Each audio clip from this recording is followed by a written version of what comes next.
کہ وہ اس کے باپ کے اسپیشل برین کے اندر چھپے رازوں سے پردہ اٹھا کر اس کو دنیا کے سامنے لانا چاہتے ہیں۔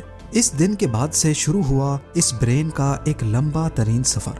ڈاکٹر ہاروی ایک پیتھولوجسٹ تھے جو صرف پوسٹ مارٹم کرنا جانتے تھے۔ یہ ان کا صرف خیال تھا کہ وہ اتنے بڑے جینیس کے برین پر ریسرچ کر پائیں گے۔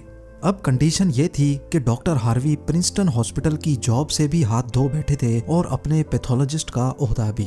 آئنسٹائن کا برین جو پہلے ہی ڈاکٹر ہاروی پریزرو کر چکے تھے، وہ اس کو لے کر پینسلوینیا کے شہر فیلاڈیلفیا لے گئے، جہاں انہوں نے برین کی کئی فوٹوز لیں اور پھر اس کو 240 چھوٹے چھوٹے پیسز میں کاٹ کر ہر پیس کو الگ الگ جار میں پریزرو کر کے اپنی بیسمنٹ میں چھپا دیا۔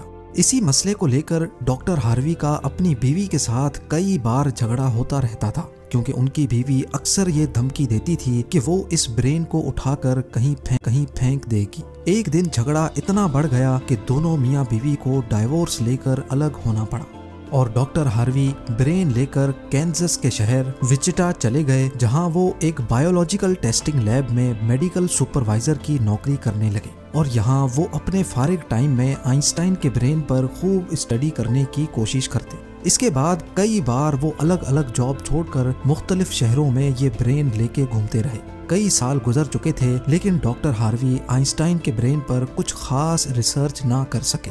الٹا ان کا میڈیکل لائسنس ہی کینسل کر دیا گیا، اور نوبت یہاں تک آ گئی کہ ان کو ایک پلاسٹک کی فیکٹری میں جاب سٹارٹ کرنی پڑی۔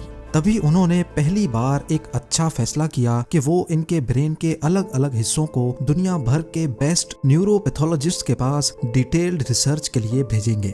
لہٰذا انہوں نے ایسا ہی کیا۔ 1955 میں برین چوری ہونے کے